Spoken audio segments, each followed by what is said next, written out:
ನಮಸ್ಕಾರ. ಎಲ್ಲರಿಗೂ ಕಲ್ಪನಾ ಕಿಚನ್ಗೆ ಸ್ವಾಗತ. ಇವತ್ತು ಸಿಂಪಲ್ ಮಾವಿನಕಾಯಿ ಚಟ್ನಿ ಹೇಗೆ ಮಾಡೋದು ಅಂತ ತೋರಿಸ್ತೇನೆ. ನಾನು ಒಂದು ಮಾವಿನಕಾಯಿ ತಗೊಂಡಿದ್ದೇನೆ. ಅದನ್ನ ಚೆನ್ನಾಗಿ ಗ್ರೇಟ್ ಮಾಡಿ ಇಟ್ಕೊಂಡಿದ್ದೀನಿ, ತುರಿದಿಟ್ಕೊಂಡಿದ್ದೀನಿ. ಅದಕ್ಕೆ ರುಚಿಗೆ ತಕ್ಕಷ್ಟು ಉಪ್ಪು ಬೇಕು, ಖಾರ ಪುಡಿ ಬೇಕು, ಸ್ವಲ್ಪ ಅರಿಶಿಣ, ಇಂಗು, ಬೆಲ್ಲ ಬೇಕು. ರುಚಿಗೆ ತಕ್ಕಷ್ಟು, ನಿಮ್ಗೆ ಸಿಹಿ ಜಾಸ್ತಿ ಬೇಕಾದ್ರೆ ಜಾಸ್ತಿ ಹಾಕೊಳ್ರಿ. ಮೆಂತೆ ಕಾಳನ್ನು ಹುರಿದು ಪುಡಿ ಮಾಡಿ ಇಟ್ಕೊಂಡಿದ್ದೇನೆ. ಈಗ ಇದನ್ನೆಲ್ಲನೂ ಮಿಕ್ಸ್ ಮಾಡಿ ಕಲಿಸ್ತೇನೆ.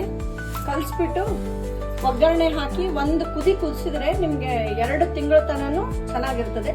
ಫ್ರಿಡ್ಜ್ ಅಲ್ಲಿ ಇಡಬೇಕು.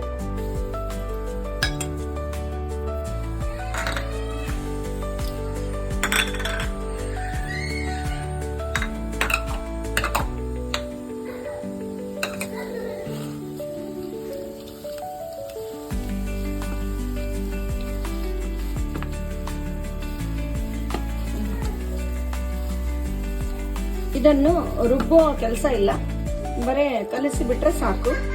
ಒಂದೇ ಒಂದು ಕುದಿ ಕುದಿಸ್ಬೇಕು ಒಗ್ಗರಣೆಯಲ್ಲಿ, ಆವಾಗ ಚಟ್ನಿ ರೆಡಿ. ಎಷ್ಟು ದಿನ ಇಟ್ರು ಚೆನ್ನಾಗಿರುತ್ತೆ. ಸ್ವಲ್ಪ ಒಗ್ಗರಣೆ ಹಾಕಬೇಕು, ಬಹಳ ಹಾಕಬಾರ್ದು. ಸಾಸಿವೆ ಸಿಡಿದ ಮೇಲೆ ಸ್ವಲ್ಪ ಇಂಗು, ಸ್ವಲ್ಪ ಅರಿಶಿಣ ಹಾಕಬೇಕು.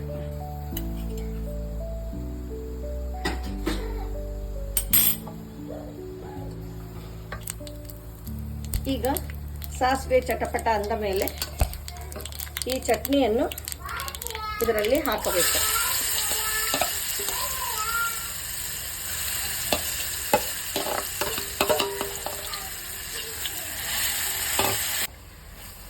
ಈಗ ಒಗ್ಗರಣೆಯಲ್ಲಿ ಹಾಕಿ ಒಂದು ಕುದಿ ಕುದಿಸಿದ್ದೇನೆ.